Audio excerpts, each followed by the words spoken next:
É isso aí, ao vivo, agora não tem mais jeito, diretamente do Canadá para o mundo. Eu estou aqui e eu realmente emocionado, porque ainda lembro do Narlon, nosso querido Narlon, nas aulas de natação, nas aulas de história, nas aulas de filosofia da faculdade aqui no Brasil, e sempre um garoto, né? Ainda está, apesar do tempo que passou, ele muito muito inquieto com o saber, inquieto de questionar, né? Eu ainda penso, né, que as pessoas mais inteligentes são as mais questionadoras. Atualmente ele faz pós-doutorado, né, no Canadá. Eu não vou falar todo o currículo do Narlon, porque aqui a gente gosta de enaltecer o ser humano, né? E ele sempre foi uma pessoa muito inquieta com essa questão de conhecimento. Natural de Riacho de Santana, Bahia, é amante de comida nordestina, poesia, arte e música. É poeta amador, com 3 livros publicados de forma independente. É também autodidata no estudo da língua inglesa e filosofia, interessado no estudo da história do Brasil, especialmente história política e racial. E nas horas vagas, prefere treinar musculação, jogar seu basquete ou ler livros dos mais variados temas, incluindo neurociência e política. Muito obrigado pela sua presença, seja bem-vindo. Estou aqui realmente emocionado com a sua presença. Gratidão por ter nos atendido. Muito obrigado. Eu que agradeço a oportunidade. Eu sempre faço questão de engajar com pessoas que estão interessadas na área de pesquisa que eu estou envolvido e, de alguma forma, fazer o meu trabalho acadêmico e científico ter validade além dos muros da academia, não é? E para mim é uma honra poder falar com um ex-professor, alguém que eu tive como referência, e muitos dos palestrantes que tivemos aqui foram grandes referências para mim. Então, para eu ser considerado no mesmo nível ou estar no mesmo ambiente que essas pessoas é um elogio maior do que eu mereço. Por isso que eu agradeço bastante. Nalon, você está estudando aí, né, treinamento físico, envelhecimento cerebral. Então, eu não queria perder muito tempo, assim, né, com as apresentações. Eu queria que você fosse direto ao ponto, porque o tempo urge aqui e a gente está bem interessado no que você vai falar como pesquisador, tá bom? Muito bem. Fica à vontade aí. Certo. Vamos começar então. Consegue ver a apresentação? Tudo tranquilo? Consegue me ouvir bem? Tudo certo para aí? Estamos te ouvindo bem, mas a apresentação ainda não compartilhou, não. A Harumi está dando uma olhada aqui. Agora sim. Perfeito. Bom, obrigado a todos por se juntarem aqui hoje e assistir essa palestra. Caio, se eu estiver além do tempo, por favor, me avise, eu me dê um sinal de 5 ou 10 minutos, que aí eu consigo resumir um pouco os últimos slides. O tema da palestra, o tema da conversa hoje é treinamento físico e envelhecimento cerebral, e é uma área que muito me interessa. Estou aí há 5, 6 anos estudando diretamente esse tema, depois da formação na graduação aí no Brasil, e hoje eu vou compartilhar com vocês alguns dos projetos de pesquisa que eu desenvolvi aqui no Canadá. Uma breve introdução: eu sou pesquisador e cientista, formado em Educação Física na Universidade 9 de Julho, em São Paulo, e tenho um doutorado em Cinesiologia e Exercício Físico pela Western University, que é aqui em Ontário, no Canadá, e atualmente eu sou pós-doutor na Universidade de British Columbia, que fica aqui em Vancouver, na costa oeste do Canadá. O tema é envelhecimento cerebral e saúde, que é o tema gerador do meu trabalho, e dentro disso eu falo de exercício físico como uma ferramenta. A primeira coisa que eu gostaria de discutir é a noção de envelhecimento e de envelhecimento cognitivo, o que é muito estudado fora do Brasil, mas infelizmente não tanto no Brasil. Existem alguns grupos que estão trabalhando ativamente para mudar esse cenário, alguns colegas que eu tenho em São Paulo e na Universidade Federal do Rio Grande do Sul, principalmente, que são pessoas que estão estudando bastante envelhecimento cognitivo no Brasil. Uma noção interessante que a gente precisa desenvolver é de que existe um envelhecimento natural e que existe uma alteração natural da função cognitiva, da função cerebral, mas que também existe uma aceleração dessas alterações através de mecanismos patológicos. Então, você pode esperar que o envelhecimento leve a uma alteração cerebral, o que é comum, como leva a alteração biológica em qualquer outro sistema corporal, não é perda de massa muscular, perda de atividade, de capacidade cardiorrespiratória, o que é associado com envelhecimento. No entanto, no cérebro, nós temos também patologias que aceleram esse envelhecimento, e são essas patologias que nós tentamos prevenir e, de certa forma, no futuro, esperamos poder curar completamente essas patologias, que eu explicarei um pouco mais sobre elas. Outro detalhe importante é que envelhecimento é um conceito muito amplo que se refere a diversos tipos de envelhecimento. Um só conceito não vai acabar englobando todos os tipos de envelhecimento que nós temos. E o mais interessante disso tudo é que o cérebro humano é o órgão mais plástico que nós temos, que se adapta muito mais ao meio ambiente, às situações que nós estamos envolvidos, do que qualquer outro órgão. Portanto, a trajetória na vida de cada um que leva ao envelhecimento é alterada, é influenciada pelas condições nas quais nós vivemos. Aqui nessa imagem a gente tem uma ilustração de pessoas de diferentes países, com diferentes culturas, que são todos envelhecendo e que envelhecem de forma diferente. O envelhecimento muscular na Índia, em Angola ou no Brasil é o mesmo. O envelhecimento ósseo, o envelhecimento dos tendões, o envelhecimento cardiovascular é o mesmo em todos esses ambientes. O envelhecimento cerebral não é. O cérebro humano se adapta muito ao local em que ele está inserido, e as culturas distintas têm uma influência muito diversa na função cognitiva. Por isso que temos países que têm idosos com menor índice de demência e doença de Alzheimer do que outros. E isso se deve à cultura e ao ambiente no qual essas pessoas estão inseridas. Então, é importante pensar no envelhecimento como algo bastante amplo. No caso do declínio cognitivo e a demência, eu gostaria de primeiro mostrar um exemplo aqui de ao que eu me refiro quando falo sobre a doença de Alzheimer ou outras demências, comparado a um cérebro normal. Se a gente olhar essa imagem, em um lado, temos aqui um cérebro humano que mostra sinais de alteração patológica e um cérebro humano que não mostra esses sinais. A teoria aqui, ou a premissa, é de que ambos são de indivíduos que têm a mesma idade, o mesmo CEP, o mesmo background étnico e cultural. Então, se compararmos dois indivíduos similares, mas um com uma alteração patológica no cérebro, é muito claro de ver na estrutura do cérebro essas alterações. Portanto, isso aqui não é um cérebro idoso comparado a um cérebro jovem. São os dois cérebros idosos, mas um com patologia e um sem. Só para ilustrar mais ou menos as alterações estruturais do cérebro que na frente leva a alterações cognitivas. Portanto, para definir demência, precisamos de alguns conceitos estruturais. Um deles é a degeneração neural, a perda de neurônios. A segunda são patologias neurais que ocorrem e que estão entrelaçadas nessa perda de neurônios. Em alguns casos, as patologias neurais levam à perda, em outros casos, nem tanto, mas estão relacionados. E dentre essas patologias, nós temos a doença de Alzheimer, nós temos a demência vascular, nós temos a demência de Lewy body, e temos outras patologias que são menos comuns. Nós temos o quadro de demência quando essas patologias levam ao declínio cognitivo e ao declínio funcional.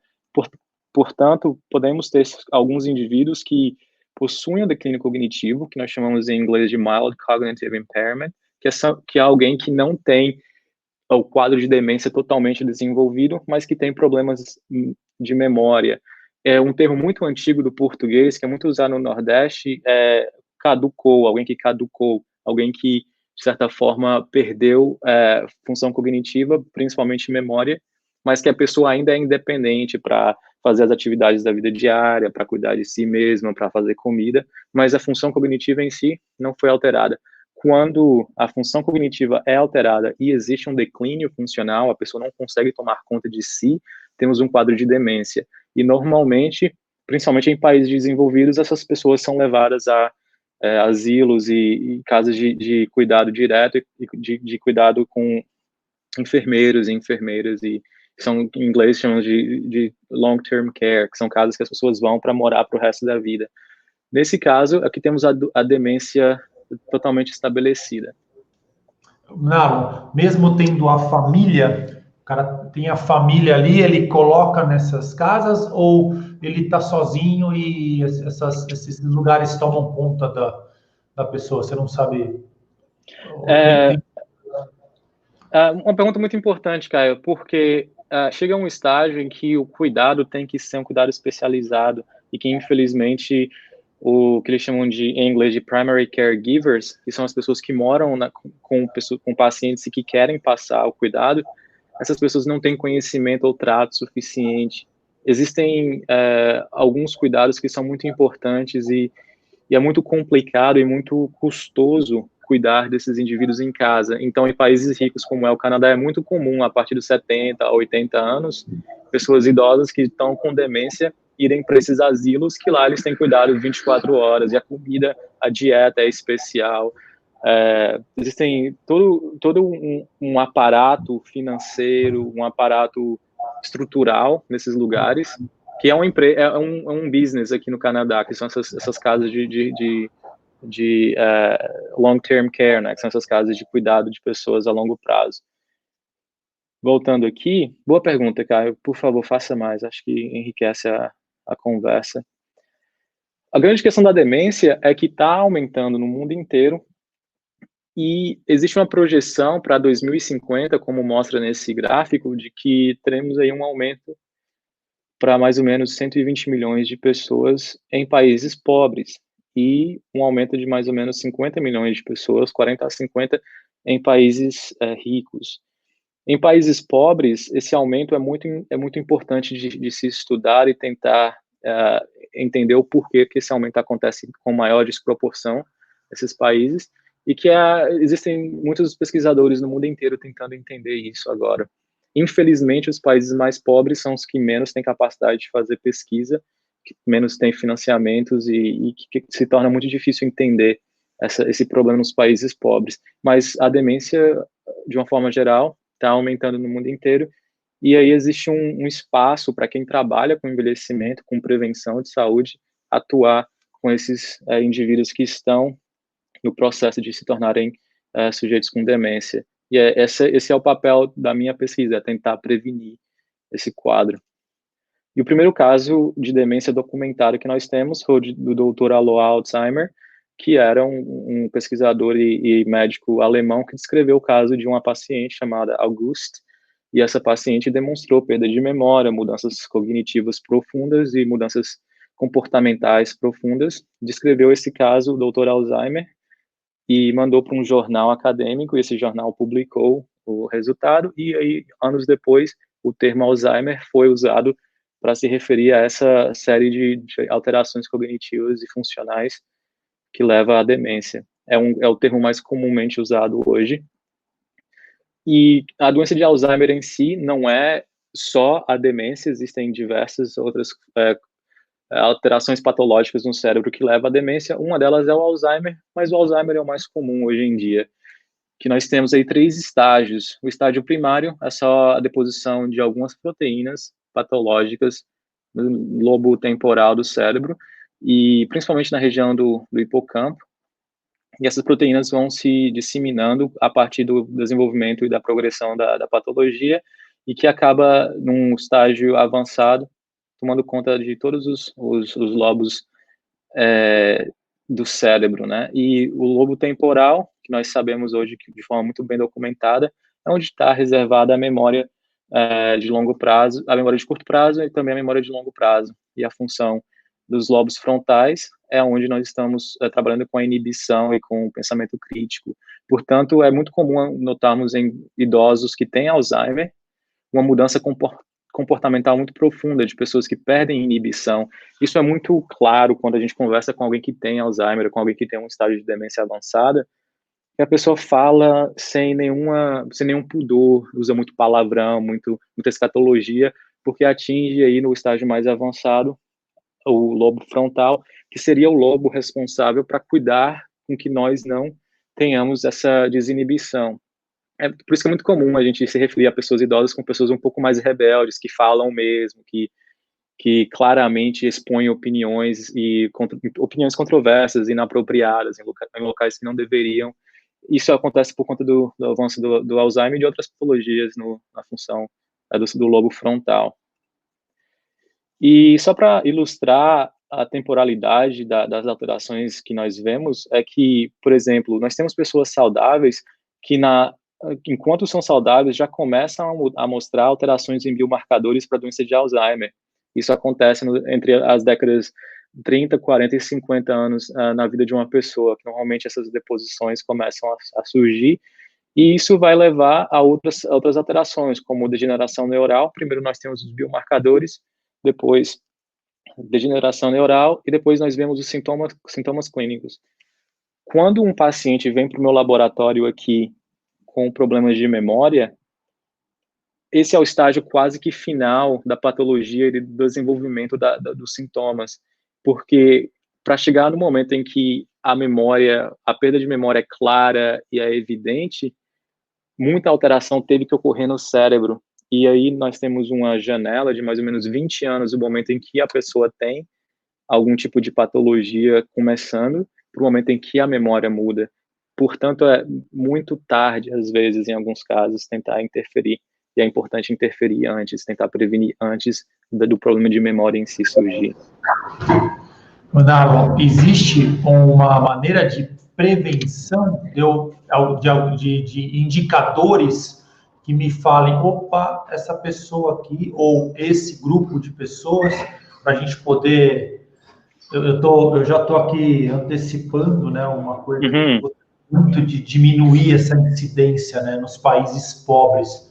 Investir em pesquisa, ajudar de alguma forma, né? Eu acho que a empresa Double Age foi criada para isso. Então, você está me trazendo dados sensacionais, mas assim, eu fico inquieto no sentido de, pô, vamos antecipar, vamos ajudar, vamos fazer algo por essas pessoas. Existe essa possibilidade ou não? Existe, e esse é o tema principal da palestra, de como a gente vai conseguir, pelo menos tentaremos mudar esse quadro. E a ideia de que o profissional da educação física tem um papel fundamental nisso, muito embora não saibamos. E o meu papel aqui é mostrar que nós temos, sim, uma função muito importante. Perfeito. E aqui já começa a entrar nesse assunto. Quando a gente pensa no cérebro humano, nós pensamos nessa massa pesada, cinzenta e branca, que flutua num líquido dentro do cérebro, dentro do crânio. Mas o cérebro humano é muito complexo e existem diversos sistemas que atuam nessa complexidade. E um deles é o sistema vascular. Para cada neurônio no cérebro, nós temos que ter, ou a cada região do cérebro, nós temos que ter uma irrigação sanguínea muito, muito, muito disseminada, muito entranhada nos neurônios, para que os neurônios, na sua função, recebam nutrientes e oxigênio e outras substâncias importantíssimas. Portanto, tudo que afeta os vasos sanguíneos no cérebro afetará a função cerebral. E se a gente já começa a pensar em sistema cardiovascular e cerebrovascular como um sistema extremamente importante, nós já começamos a pensar, peraí, mas exercício físico não é bom para o sistema cardiovascular de uma forma geral? É possível esperar que no cérebro o exercício físico possa ter alguma alteração através do sistema vascular? Vamos ver os slides que eu tenho a apresentar. Um detalhe muito interessante é que em estudos patológicos que analisam analisa patologias em cérebros humanos após a morte, que é o post-mortem, eles analisaram em muitos estudos, esse aqui é um resumo desses estudos, que na maioria dos cérebros das pessoas que morreram com demência, você tinha lá a patologia de Alzheimer, que são as proteínas específicas, mas tinha também doença vascular, e essa doença vascular ocupava mais ou menos 25% dos casos. E essas alterações vasculares são extremamente importantes e não são tão estudadas quanto a doença de Alzheimer. Mas o mais importante é que, na maioria dos casos, nesses estudos nós tínhamos patologias ou de Alzheimer, ou vascular, ou ambos combinados. Então, a doença vascular em si, ou as alterações vasculares no cérebro, são tão mais interessantes ou importantes de serem estudadas quanto o Alzheimer. É porque não temos tanta pesquisa na doença vascular ainda. Estamos aí descobrindo, porque é extremamente complicado também. De uma forma geral, a doença vascular, a doença cerebrovascular, contribui para a demência grandemente, e aí é importante pensar nisso quando nós estamos falando de exercício físico e saúde vascular. E estudos recentes têm demonstrado que alterações na vasculatura do cérebro e alterações no sistema vascular cerebral acontecem ainda antes de biomarcadores de Alzheimer ou outros biomarcadores. Portanto, é uma área de pesquisa que está crescendo cada dia mais, porque é a área de pesquisa que mais pretende dar frutos em relação à prevenção de demência. E uma das questões, no geral, é que o número de pessoas com demência em países pobres se deve a doenças vasculares, em sua maioria, porque são países que as pessoas não têm acesso à saúde de qualidade, que se alimentam de forma muito precária, comendo alimentos ultraprocessados, que têm problemas com obesidade, pressão arterial, colesterol. Isso é muito comum em países pobres. E a doença vascular cerebral, que atua na área, que leva à demência, está ligada nos países pobres a essas alterações. E o que é melhor hoje para prevenir hipertensão, ou obesidade, ou aumento do colesterol? Tá aí outra dica. Na minha opinião, exercício físico. E por isso que algumas comissões internacionais decidiram ranquear os fatores que mais previnem demência, ou que mais contribuem para a prevenção de demência. Se a gente mudar a hipertensão, por exemplo, na vida adulta, entre 30 e 50 anos, temos aí uma diminuição de risco de 2%. Se diminuímos a obesidade nessa época também, temos aí uma redução de risco de 1%. Se diminuímos o consumo de bebidas alcoólicas e traumas cerebrais, temos uma redução de risco aí também. Mas na vida idosa, lá nos 60 adiante, isolamento social, depressão, diabetes contribuem grandemente para o risco de demência. E se a gente conseguir diminuir esses fatores, diminui o risco de demência também, e principalmente inatividade física. De todos esses fatores modificáveis, temos aí diabetes, inatividade física, depressão, obesidade, hipertensão. O exercício físico atua em todos. O exercício físico é extremamente efetivo nesses fatores. E aí, se tivermos uma vida mais ativa, possivelmente reduziremos o risco na vida adulta de demência e saúde e problemas com saúde cerebral. Não, se você me permite, por atividade física, ela eliminaria, ela não deixaria chegar a esse ponto do fumo, ela não deixa a depressão, porque você está sempre em contato com algumas pessoas fazendo a atividade física, né? Fora se você conseguir fazer sozinho, né? Também aumentar aí as taxas de adrenalina, noradrenalina. Cara, sensacional esses teus indicadores aqui. Muito bom mesmo, parabéns. Obrigado. É um trabalho internacional que eu tenho, de alguma forma, colaborado e que eu gosto sempre de mostrar para que as pessoas entendam. E aí, pensando novamente nesses envelhecimentos distintos que cada pessoa tem, cada sociedade, cada cidade, cada cultura tem, desenvolvemos aí, então, a teoria da reserva cognitiva, que eu vou falar rapidamente sobre. Esse é um livro, eu não sei se tem em português, eu já procurei, não achei, talvez tenha, que em tradução literal, é Envelhecendo com Graça, e se refere ao padrão de envelhecimento de freiras americanas, e que os investigadores, ao longo de 30 anos, queriam saber quais eram as freiras que viviam mais saudáveis e por quê. Por que as freiras viviam mais e mais saudáveis? E a grande questão desse estudo, a parte mais interessante, é que freiras têm uma vida muito similar. Uma freira no norte dos Estados Unidos e uma freira no sul dos Estados Unidos têm hábitos similares. Rezam no mesmo horário, comem mais ou menos a mesma comida, vestem as mesmas roupas, dormem da mesma forma, têm hábitos similares. Então, quando você tem um grupo, que aí é um grupo bem controlado de indivíduos, e você vê diferenças em alguns aspectos, você tenta entender o porquê dessas diferenças. Nesse estudo, eles desenvolveram a teoria da reserva cognitiva, que dizia que idosos que estavam fazendo o teste de memória, que é esse teste aqui, quanto mais eles envelheciam, menor era o resultado, pior era o resultado nos testes. Mas alguns idosos permaneciam acima da média. E esses que permaneciam acima da média eram idosos mais fisicamente ativos, mais engajados no dia a dia, mais envolvidos com atividades extracurriculares, as atividades comuns que elas tinham. Eram gente que fazia muito trabalho voluntário, gente que era, de uma forma geral, mais feliz, mais ativa.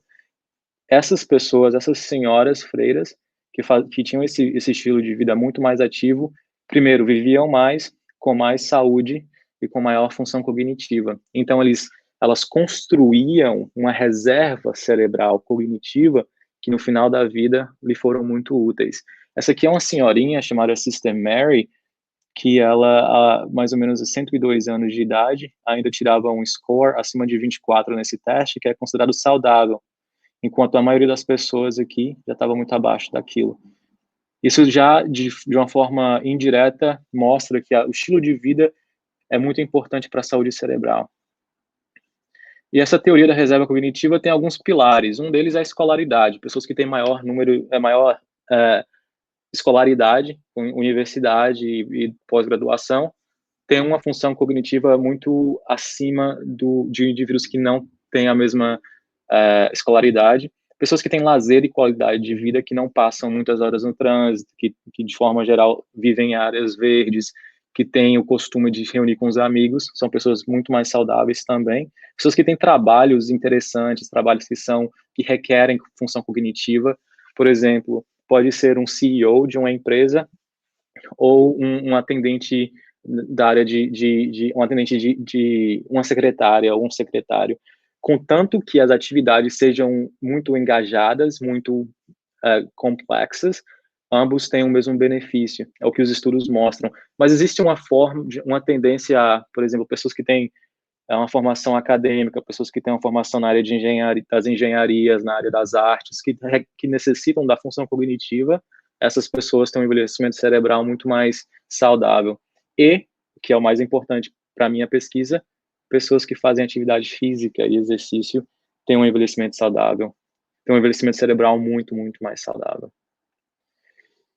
E aí nós temos, pensando na trajetória de vida, vamos supor, nós temos nesse eixo Y uma unidade de medida que mostra o quanto de engajamento, o quanto de atividade física, o melhor emprego que você consegue atingir, como um score, indicando que quanto mais você ser ranqueado, quanto mais você se classificar dentro dessas áreas, maior menor é o seu risco de demência. Por exemplo, uma pessoa com uma alta reserva, quer dizer, alguém que é fisicamente ativo, tem pouco estresse, tem uma vida tranquila, tem uma alta reserva e, portanto, um menor risco de demência. E do lado contrário, alguém que não tem, por razões diversas, que não tem uma alta reserva, que não tem que não vive esse estilo de vida mais saudável, tem uma baixa reserva e, portanto, um maior risco para demência.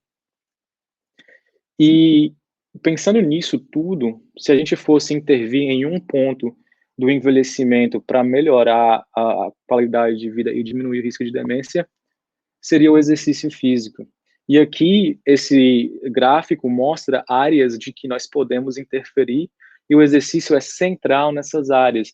Por exemplo, áreas que eu destaco, o exercício físico é central na redução de dano neuronal causado por neurotoxinas e estresse oxidativo, e também para reduzir inflamação. O exercício é um dos melhores anti-inflamatórios que nós temos conhecimento, que não é farmacológico. Então, é uma área que precisa, sim, ser entendida. Então, como prevenir, tratar ou curar? O exercício físico é muito importante para prevenir, pouca evidência em tratamento, mas cura para Alzheimer e outras demências não temos ainda. Mas entre todas as apostas, o exercício físico está lá em cima para prevenção. E aqui tem um estudo do professor Kramer, que é da Universidade de Illinois, em Chicago.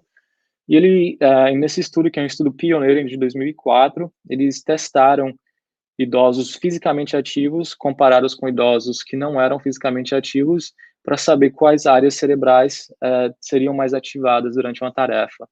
E aí eles mostraram que algumas áreas nos idosos mais ativos eram mais ativas, essas áreas, durante uma tarefa de função executiva, mostrando que mesmo aqueles que já são idosos, mas que são mais fisicamente ativos, que têm maior função cardiovascular, têm um sistema de funcionamento neural muito mais eficiente do que idosos que são pouco ou abaixo, de ter um nível de atividade física muito baixo.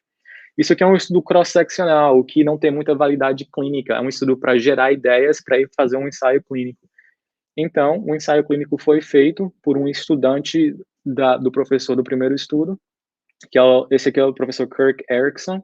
Ele é de uma universidade de Pittsburgh, um dos melhores cientistas na área hoje em dia, e em 2012 ele demonstrou que 1 hora de caminhada por dia, 3 vezes por semana, por 12 meses, aqui foi um erro meu no slide, essa intervenção, apenas caminhada em idosas, mulheres idosas, gerou o aumento do hipocampo cerebral. Então, o volume do hipocampo aumentou em 2% naquelas que estavam caminhando versus aquelas que tiveram uma vida sem exercício.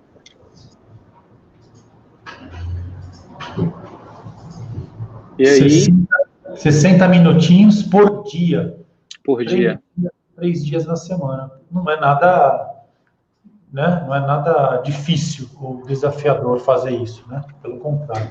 Pelo contrário. E todas essas alterações aqui, Caio, foram associadas com a melhoria na memória. Então, esses idosos que tiveram um aumento do hipocampo também tiveram melhoria da memória, da função de memória, o que é clinicamente extremamente relevante.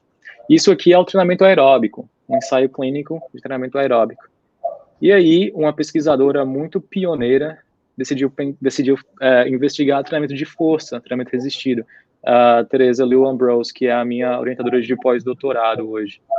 E aí ela mostrou que idosos que estavam treinando durante 12 meses, 2 vezes por semana, 1 hora em cada sessão, tiveram alterações cerebrais muito importantes em áreas associadas com a função executiva de novo. E são essas áreas que estão sendo mostradas aqui. Então, idosos que treinavam mais tinham maior ativação nessas áreas e eram mais eficientes, mostrando que o exercício de força também é importante para melhorar a função cognitiva e a função, de uma forma geral, a conectividade cerebral. E esse estudo é um estudo muito bem citado, é um estudo muito importante na área, porque naquele momento ninguém acreditava que exercício de força tinha alguma coisa a ver com o cérebro, mas tem. E treinamento multicomponente. E se a gente combinar tudo, o que acontece? E aí vem um estudo meu com o professor Robert Petrella, que foi meu orientador de doutorado. Nós decidimos combinar aí exercício aeróbico, exercício resistido e treino de memória, para ver se tínhamos uma eficiência do treinamento aí. O que a gente viu depois de 6 meses de treino foi que aqueles que receberam o treinamento combinado com memória tinham uma tendência para melhorar a função cognitiva global e melhorar a memória também. De uma forma geral, os sujeitos melhoraram bastante. E aí nós tivemos 120 sujeitos, 60 em cada grupo. Um grupo teve treinamento multicomponente com memória, o outro teve multicomponente sem memória. Esses foram os resultados. Eu também notei alterações cerebrais, eu não vou entrar em detalhe por conta do tempo, mas aqueles que fizeram treinamento de memória também tiveram melhorias na função cognitiva na função cerebral durante uma tarefa cognitiva. E esses são os estudos publicados que nós temos nessa área. E treinamento intervalado de alta intensidade. Nós tivemos aí o Danilo ontem, o professor Boccalini, falando sobre isso. E eu também tenho um estudo publicado recentemente com o Dr. Robert Petrella, e estudando o treinamento de alta intensidade em idosos com hipertensão. Nós combinamos o HIIT com o treino de memória 3 vezes por semana, 1 hora por sessão, para mais ou menos 6 meses. E tivemos aí no treinamento, os indivíduos treinavam em uma zona de 85% a 95% por 4 minutos, e aí descansava por 3 minutos, 4 minutos de novo. A ideia seria, vamos melhorar aí a função cardiovascular desses sujeitos e ver se essa melhoria na função cardiovascular leva à melhoria cognitiva. Aí nós testamos todos os tipos de teste, principalmente função cognitiva e o teste físico nesses sujeitos. Tivemos aí 120 indivíduos envolvidos no estudo. O primeiro que a gente viu foi, nos treinos de alta intensidade, os indivíduos que estavam treinando alta intensidade de fato treinaram. Um dos grandes problemas de treinamento de alta intensidade é que a gente não tem muitos dados sobre o treinamento em si, e aí, nesse estudo a gente queria monitorar todos os dias, todas as sessões, a frequência cardíaca desses indivíduos e o quanto que eles atingiam da intensidade. Esse aqui é o grupo que treinou em alta intensidade, entre 85% e 90%, e isso aqui é o grupo que treinou de forma normal, que só na bicicleta, por um protocolo muito parecido, mas de média ou baixa intensidade. E o que nós vimos foi que a função cognitiva em ambos os grupos não mudou tanto quanto o esperado. E a gente esperava que o grupo de alta intensidade teria melhorias mais claras, mas não tivemos esse resultado depois de 6 meses.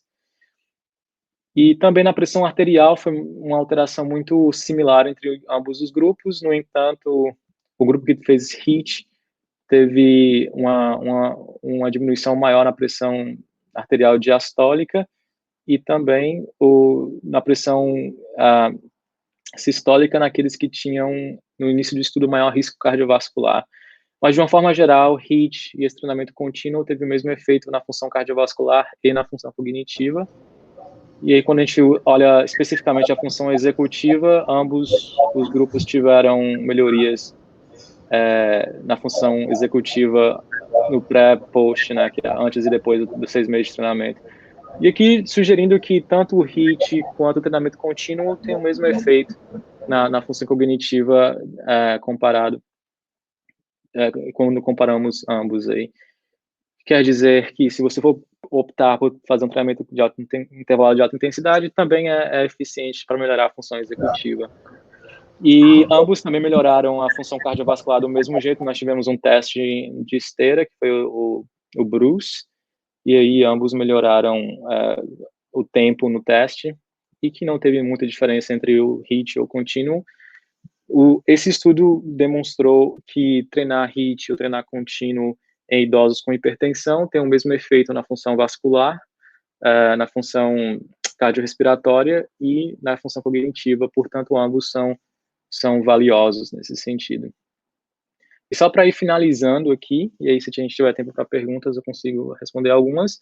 No meu pós-doutorado, eu estou estudando treinamento de força, que é algo que me interessa bastante, treinamento resistido, e os efeitos desse treinamento resistido na bainha de mielina do cérebro, na função cognitiva, e em alguns marcadores de neurotrofia, que é, nesse caso, o Insulin Growth Factor, que é um marcador relacionado à insulina, que tem uma função muito interessante na bainha de mielina e na matéria branca do cérebro. É uma tecnologia que é nova, que a gente usa o scanner de ressonância magnética por imagem para olhar a quantidade de água que temos na bainha de mielina, e essa quantidade de água é um indicativo de integridade desse mecanismo aí. E a ideia é de que o treinamento de força melhora a função cognitiva, particularmente por atuar na matéria branca do cérebro, que não tem nenhum estudo olhando nisso, e aí esse estudo que eu estou conduzindo aqui com a professora Lil Ambrose, em Vancouver, e esperamos que daqui a algum tempo a gente consiga publicar os resultados. É um processo muito interessante. Eu estou desenvolvendo uma técnica para analisar a bainha de mielina, que é bastante trabalhosa, mas que é bem enriquecedora, olhando partes específicas da matéria branca. Por exemplo, aqui nós temos algumas áreas do corpus caloso e outras áreas que são importantes para a função cognitiva. E esse é o trabalho que eu tenho feito ultimamente. Em breve a gente espera publicar os resultados. Rapidamente, temos tempo, Caio?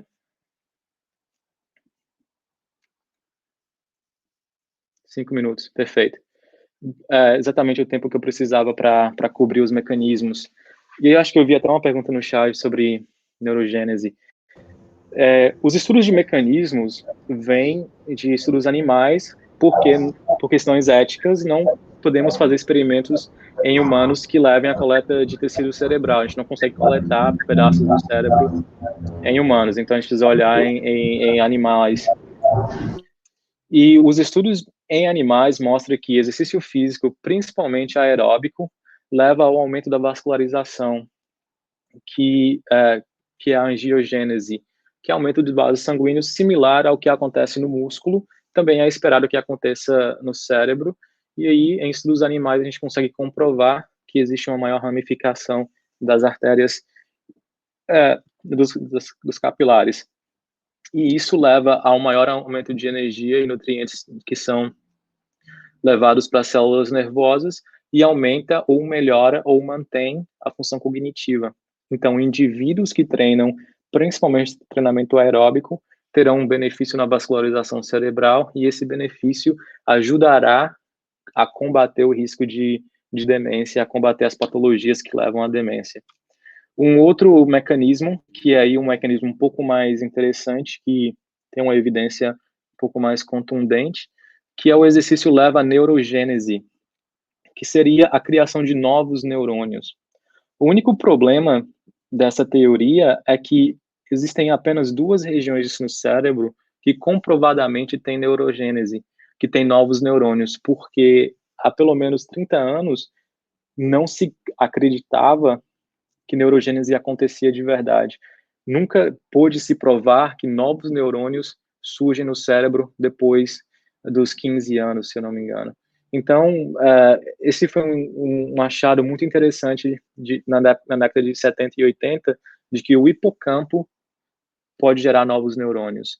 E que essa geração de novos neurônios no hipocampo acontece por diversos fatores. Um deles é a atividade física. Pessoas que treinam, que fazem exercício físico, podem ter maior número de neurônios no hipocampo, somente no hipocampo. Não existe, portanto, geração de novos neurônios em nenhuma outra parte do cérebro, a parte de uma área que não é tão interessante para a gente, que é uma área relacionada ao olfato, por conta de gravidez e questões relacionadas à maternidade, o bulbo olfatório, se eu não me engano esse é o termo, gera novos neurônios em mães, quando tem os seus filhos. Isso em modelos animais, ainda não sei se está aprovado em humanos, mas o hipocampo em humanos já está aprovado através de neuroimagem, de que aumenta o volume, muito provavelmente por conta de neurônios. E esses novos neurônios são gerados pelo IGF-1, que é o Insulin Growth Factor 1, e também pelo BDNF, que é um dos mais estudados hoje, que é o Brain Derived Neurotrophic Factor, que é um fator de crescimento neural que é produzido no cérebro, e esse BDNF é o que está mais associado à neurogênese no hipocampo, e essa evidência é muito interessante, pois foi provado, através de diversos estudos, que novos neurônios surgem no hipocampo. Existe também alguma evidência para o córtex, outras regiões do córtex, como eu disse, o bulbo olfatório, e no cerebelo, mas essas são evidências que não são tão contundentes, e aí precisamos de mais estudos nessa área. De uma forma geral, resumindo tudo o que eu disse até agora, o exercício físico tem melhorias centrais, como a neurogênese, a vascularização e aumenta o número de sinapses, que é algo que eu não entrei aqui porque é muito complexo, mas também o exercício físico atua na melhoria de sistemas periféricos, como sistema cardiovascular, por exemplo, regulando a pressão arterial, regulando o colesterol e regulando o diabetes. E aí, associado a esses fatores, temos a obesidade e a síndrome metabólica. Pelo exercício físico atuar nesses 2 distintos sistemas, ele é muito eficiente para prevenir demência, melhorar a função cognitiva e tudo mais. Esse aqui é só um gráfico para ilustrar essas relações, não é? Exercício físico melhorando a saúde vascular e periférica, que leva à manutenção da saúde cognitiva e da independência e a habilidade de levar a vida de uma forma saudável. Mensagem final dessa apresentação é que demência é uma condição muito complexa, que temos aí várias causas, que é difícil de curar. Reserva cognitiva, através de um estilo de vida saudável, protege contra as patologias que levam à demência. Vários tipos de exercício promovem essa reserva cognitiva, treinamento de força, treinamento aeróbico, treinamento combinado. E, portanto, se a gente pensar de uma forma lógica, o exercício físico pode prevenir o início de demência. Para provar isso, precisaríamos de um estudo de 20 anos, nos quais temos aí um grupo de pessoas que treinariam ativamente por 20 anos e um grupo que não treinaria, e aí olharíamos a incidência de demência. Mas é impossível de fazer um estudo como esse, então a gente fica com esses estudos aí de 1 ano a 2 anos, que é o que nós temos hoje em dia. E mais uma vez, para deixar uma mensagem final, diferentes trajetórias de vida levam a diferentes estratégias de prevenção. Portanto, o maior problema hoje da área em que eu estou envolvido, que é essa área de prevenção de demência, é como aplicar essas estratégias que nós temos com exercício físico no Brasil, em Angola, na Coreia do Sul, na Namíbia, sabe, no Canadá, no México. É muito importante pensar essas outras trajetórias. E hoje estão aí surgindo estudos globais que envolvem diferentes aspectos, que tenta ver o nível dessa evidência, se ela se sustenta em países diferentes, com culturas diferentes, porque o mundo é complexo e para prevenir demência no mundo inteiro a gente precisa validar a evidência que eu mostrei para vocês hoje em todos os lados do mundo. E o grande problema com essa evidência é que todos esses estudos, em sua maioria, vêm de países ricos, com pessoas, de uma forma geral, brancas, bem educadas e, na média, saudáveis, que é o canadense, que é o americano, que é o escandinavo, que é o inglês, sabe? Que são pessoas muito particulares que não refletem o que é o resto do mundo. Então, a gente precisa validar essas evidências em lugares como o Brasil, que é o que eu pretendo fazer em algum momento no futuro próximo. Se vocês tiverem alguma questão ou quiserem conversar mais, está aí o meu e-mail e também no Twitter, que eu acabo publicando parte dos meus artigos lá e sempre tem um comentário para ser feito. Muito obrigado pela atenção. Muito obrigado, esclarecedor, empolgante, né? Já ponho a Double Age à disposição para a gente divulgar, disseminar e prevenir, né, esse impacto em países pobres, né, em países em desenvolvimento, né, os subdesenvolvidos. Eu acho que vale aqui só uma questão, eu vou deixar aqui, porque por conta do tempo, né, eu deixei o professor Narlon falar, tem muitos comentários, tem muitas, mas não dá, a gente precisava ouvir, a gente precisava aprender, a gente precisa ter conhecimento, né, e ter um pesquisador desse nível com a gente, tem que aproveitar cada segundo. Então, o William pergunta aqui, né, professor, voltado para a educação física, quais seriam as atividades físicas mais indicadas para ajudar ou reduzir os impactos ou sintomas de demência, né? Essa é uma questão de $1 milhão hoje, né? O que a gente pode fazer para efetivamente reduzir a demência? O grande problema é que uma pessoa que já tem demência está num estágio muito difícil de combater, por isso a gente precisa pensar na prevenção.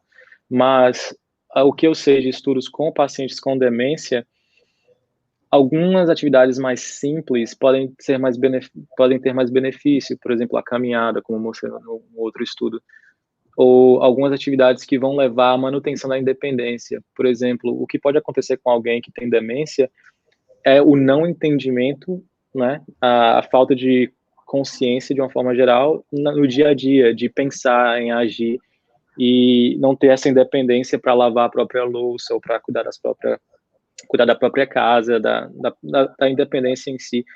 Então, pensar em atividades que vão habilitar essas pessoas ou reabilitá-las, né, que aí vem a área mais de fisioterapia, mas também o profissional de educação física tem um papel importante.